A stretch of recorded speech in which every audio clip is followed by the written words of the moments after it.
Stevie Nicks, Off the Record with Mary Turner, brought to you by Budweiser. For all you do, this Bud's for you. The U.S. Navy. Navy, it's not just a job, it's an adventure. And Levi's Shoes and Boots, real fine footwear. Get into some today. Stevie Nicks, Off the Record. There's many different Belladonnas. You know, my Belladonna was talking about how easy it is to become not a beautiful woman real fast in this business. This is the fast lane, and that's just the way that it is here. And the woman is so tired that the woman disappears. And it was really a decision for me after the last Fleetwood Mac tour, that was a year, whether or not I wanted to just dwindle into nothing. Because I was that tired. I really felt like my health was really going. And I was getting like more fragile and more fragile by the day. And I had to make a decision to either shape up or get out. Just get out of the business completely. That's why I did the album. Because I wanted to make sure I could still do something by myself. Stevie Nicks, poet, songwriter, and musician. Stevie wrote her first song when she was 15, and since then, music has been the major force in her life. While she was in college, she was the vocalist for Fritz, a successful band in San Francisco. In the early 70s, she joined forces with the guitar player Lindsey Buckingham, and as a duo, they landed a recording contract. They moved to Los Angeles to do their first album, and things were looking good. But Stevie says then they got hit with the reality of the business. The record didn't get much attention. That was like a terrible shock, because to give us the money and let us go in and make an album, and let us get that excited about it, and then when the album was done, to literally drop it like it had, bubonic plague, was unacceptable. I mean, it was much worse than never having done it. It gave you that little taste of something that you wanted to do and then took it away. And it was like, Lindsey and I were just in shock for months. We were just depressed. I mean, we didn't want to write songs, we didn't want to sing. In fact, we didn't even want to talk to each other very much. We couldn't believe it. It was really a bummer. Did you continue to write songs and continue to have faith that something would happen in music, or did you sort of give it up? No, we continued to do it because we had nothing else to do. We had moved all the way to Los Angeles, right, by ourselves. We didn't know anyone. Lindsey knew Waddy and Warren Zevon and George Calderon, and all these people were like at my house all the time. It was like I had my little ladies of the canyon, guys of the canyon. I didn't have a girlfriend. And there was like 10 guys at the house all the time because I had a little recording studio with a 4-track set up downstairs. And I just ran a boarding house for misplaced musicians. I cleaned house and I waitressed and I did everything I could figure out to do to make enough money to pay our half of the $250 rent. And Lindsey, of course, didn't know how to do anything else, so I worked and they practiced and they recorded. And it was real interesting. I mean, that's when I wrote After the Glitter Fades. So After the Glitter Fades, then, that's interesting that it was written so long ago, because it's your perception even before you were a star. A year and a half before Fleetwood Mac. Do you still find that those thoughts are valid? I think they're absolutely valid as if I'd written it today. I saw parts of Hollywood that even then I knew were really going to be difficult to deal with. And I saw a lot of glitter fade then, and I saw a lot of people fade. And I saw a lot of people that I liked at first and then didn't like because I saw them change. And once again, I didn't have any girlfriends, so I was just one of the guys. I just sort of existed in this world of musicians. I couldn't sleep at night because they recorded all night, and I worked, and and I'd come in with my Hoover, right, and have to step over their bodies. And I was constantly dumping ashtrays and cleaning underneath them, because I only had 3 rooms. One was a recording studio, so I had very little peace of any kind. And I resented it a lot, but I knew it was important. I knew, that we were doing this for something. It was the only life that we had ever known. In 1975, Fleetwood Mac was looking for some new blood. After Mick Fleetwood heard the Buckingham Nicks album, they asked Stevie and Lindsey to join them. When we come back, Stevie talks about how the move changed her life. Off the Record. I'm Mary Turner. In a moment, more Stevie Nicks, Off the Record. Elegance is more than a look for Stevie Nicks. It's an attitude. When she joined Fleetwood Mac, she found the opportunity and the means to live the way she wanted. But the Elizabethan glamour wasn't something that Stevie developed just for Fleetwood Mac concerts. She had wanted to do it for years. My dad has real exquisite taste. My mother's very practical and would never, ever, ever spend a lot of money on one thing. She just would never do it. And so there was a constant thing going on between my mom and dad my whole life, because my mother would say, you can have 3 pairs of shoes for $21. And I'd say, but I want 1 pair of Italian sandals for $25. They'll last me forever. Well, she didn't understand that at all, so I'd go and I'd ask my dad, and he'd give me the money. And I'd get the sandals, and then she was angry, and they didn't talk for 2 days. But my dad just knew that I was just like him. I just, fell into it from when I was real, real little. I loved how elegant my father was. And I said, I'm gonna be elegant just like him. Is your stage persona, is the Stevie we see on stage basically you, real you, or? Well, with a little bit of pizzazz, Those things that I wear on stage, I also wear in my regular life. I only got 60 of those skirts, right, that are just different colors. So I knot them up and I wear them with my funky old boots and a white blouse. Because, I paid for them. I might as well get used. They'll never fall apart. They're so well made. I feel good when I am in the clothes that I love.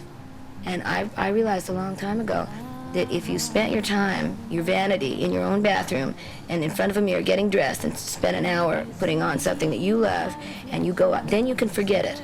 If you walk out in something that you don't really like, you think about it all day. I know too many people that are constantly thinking, I hate this, I don't like it, I look terrible. And I'm just going, why don't you buy a couple of things you really like and shut up? Because it's stupid, it makes me crazy. After 10 years of working as part of a team, Stevie decided she needed to do a project on her own. The result is Belladonna. The album was finished in just 2.5 months and features an impressive list of studio musicians, along with Tom Petty and the Heartbreakers and a few members of the Eagles. The album was a breeze. We just stood in one room, everybody sang, played, had a great time. It was rather like a stage play. The ladies and I dressed up every night. We took hours to get ready because there was all these wonderful guys around that we didn't really know that were just like famous, and so it was real exciting. And we would just take hours to get ready. We would change clothes 50 times. And we would breeze in and we would end up, and then we'd go straight to the bathroom. And we got to the point where Russell and Waddy and they would all sit in this bathroom with us because it was like your co-ed bathroom at Studio 55. And we'd do makeup and hair, and they'd sit there and we'd talk, and it was hilarious because it really became like a dormitory, kind of, like a co-educational dormitory. And we had a lot of fun because they knew that we cared because we put time into looking like we were really going somewhere.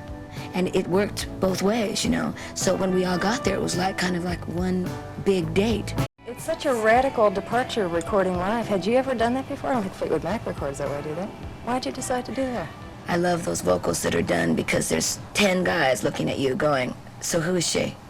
And what in the hell reason does she have to be standing in the middle of this room singing to us if she isn't really good? So it was like a concert. It was just so exciting and so much fun that nobody was going to be. It's like I wasn't going to sing a bad vocal and look straight at Russ Kunkel, right? Of course. My pride, is far too heavy for that. So it was like almost everything we did was really good. And we videoed the whole thing. We've got it all on video. And it's like, it's real interesting to watch because when you watch a little of it, you understand why it only took 2.5 months. It was just so easy. Being a woman in the music business is not without its difficulties, but it can sometimes work to your advantage. In a moment, Stevie Nicks talks about what it's like to be one of the few highway women in rock and roll, off the record. Leather and Lace, coming up next on Stevie Nicks, Off the Record. I almost get the impression from talking to you that you have no idea how much respect you command from other musicians. It's almost like you feel that they were doing you a favor by playing with you. Well, I did. I felt absolutely that way, because I've never done anything by myself before. So it's very different. And it's very different that it's all your fault if it doesn't work. And there's no 4 other people to fall on, and take the blame with you. So I was really, very aware that I had to be very organized and disciplined in my own way and make them realize that this was very important to me, or I didn't feel that I would get any respect, or that they would just play their parts and go. And that would break my heart, because my music is too important to me. And if that's how it would have been, I would have rather had a piano player and the singers, and just left it at that. If it was going to start sounding like you're a regimented session musician, Los Angeles, California thing, I didn't want it. And they didn't want it either. The Highwayman is about you having all these guys there. It's about rock and roll outlaws. Yeah. Anybody in particular? Or? Well, it was written in 1975, so it was written when I was first in Fleetwood Mac, and I was going out with Don Henley. And I was just like, let's put it this way, I wasn't like your resident 9-year rock and roll star. I was like new, but I had a job, I worked. I mean, Fleetwood Mac was happening. The Eagles were, I mean, I had sung along with the Eagles for 5 years, 10 years, you know. And then to finally actually meet all of them, I was very aware of what kind of guys they were, and what they liked and what they didn't like, and who they accepted and who they didn't accept. And I thought that they were all pretty roguish. And when I was with them, I didn't say anything about Fleetwood Mac ever. I just didn't talk about it, because it was easier if I was going to be around them to not talk about what I did, because they really weren't interested. And there's a poem that I love that's called The Highwayman, the old highwayman who comes riding, and Bess, the lady at the inn, right, she's all kind of rigged up, and when he walks in the door, this gun is going to go off. And she hears him coming for hours. And there's nothing she can do. And so she goes through this, like, tragedy of knowing that she's going to blow his head off when he walks through the door. And that particular highwayman is like your romantic, on the road, basically a thief. Which basically we are, in ways. We are all thieves, because we travel around and we stay in great hotels and we make lots of money. But you see, I am one of the few highway women, because I know what they do, and I know their secrets. So I wanted to write a story paralleling the highwaymen of old and the highwaymen of now. So, I mean, if anybody is the highwayman, it's Don. But it's also all of them. It says in the highwayman, and then he hears her coming, heartbeats on the wind. She considers slowing down, but then he would never win. She purposely lets him win, because it's easier to let him win. She gets a lot further if she just lets him win. And I learned that a long time ago, that if I was going to be accepted as anything, as a songwriter, as a person, as anything, that I would have to be very quiet and unaggressive around them, and feminine, and trick them to death. And it worked. Over a period of time, I was able to see, because I love them and I respect them so much, and they are, as far as I'm concerned, the greatest songwriters. And all I ever wanted from them was a pat on the back saying, "Not bad, Stevie."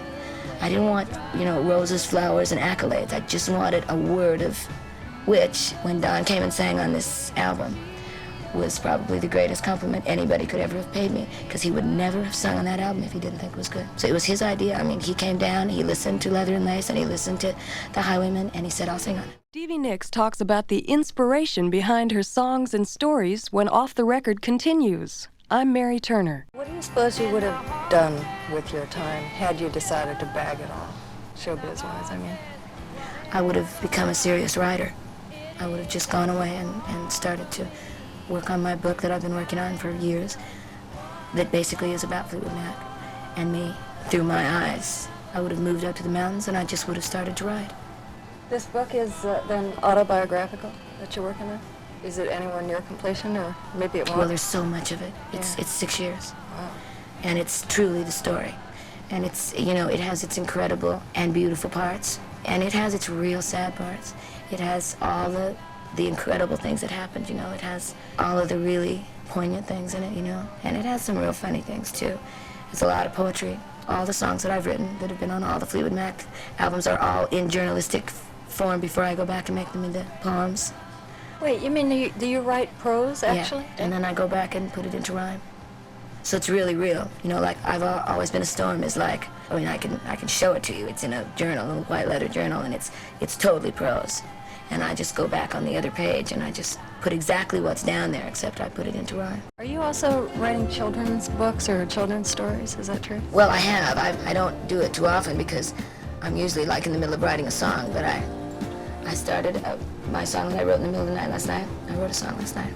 And somehow came into my mind the words about a dolphin and a star. So I decided I would write a children's story about a little dolphin that was constantly searching for the star. Where do you suppose all this stuff comes from? Do you feel like there's a muse out there and it's channeled through you? Sometimes, because it all comes very fast. I mean, I just scribble. It takes no time. I don't ever fight it either. I just sit down and I just start to write, and if I don't like it, I tear it up and throw it away. Nobody ever sees it. But usually something that I get a feeling for is so quickly done that I do feel like it's just coming from something, or like somebody is telling me a story and I'm telling it on paper. Because I don't know where these ideas come from. I don't go looking for them. There's no dolphins or stars. There's no, it all comes out of my head, and I think sometimes it must. Maybe my grandmother or my great aunt Sara or somebody is telling me something. I'd be very upset if it ever stopped, because it's truly my first love. Stevie Nicks, Off the Record with Mary Turner, has been brought to you by Budweiser. For all you do, this Bud's for you. The U.S. Navy. Navy, it's not just a job, it's an adventure. And Levi's Shoes and Boots, real fine footwear. Get into some today. This special program was written and produced by Marsha Richardson, with production and engineering by Ron Harris. Off the Record with Mary Turner is a presentation of Westwood One. Executive producer, Norm Pattis.